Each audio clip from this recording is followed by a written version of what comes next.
దసరా నవరాత్రులలో 4వ రోజైన ఈరోజు నేను లలితా త్రిపుర సుందరీ దేవిని ఆరాధించుకున్నాను. లలితాదేవి ఒక చేతిలో కమలము, ఒక చేతిలో చెరకు పట్టుకొని ఉంటారు. లలితా సహస్రనామం మొదలు పెట్టేటప్పుడు ఈ విధంగా జపించాలి. శ్రీ లలితా సహస్రనామావళి. ప్రతి నామమునకు ముందు ఓం ఐం హ్రీం శ్రీం అని, చివర నమః అని చదువుకొనవలను. ఓం ఐం హ్రీం శ్రీం శ్రీమాత్రే నమః. లలితాదేవి చాలా చల్లని తల్లి.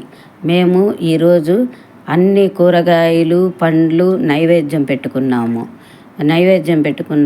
కదంబం చేశాము. ఈరోజు ప్రసాదంగా కదంబం పెట్టి నైవేద్యం చేసుకున్నాం. చల్లని తల్లి అందరినీ చల్లగా చూడాలని రోజు నేను ప్రార్థన చేస్తూ ఉంటాను. కోరిన కోరికలు తీర్చే తల్లి ఈ తల్లి. అందుకని చల్లగా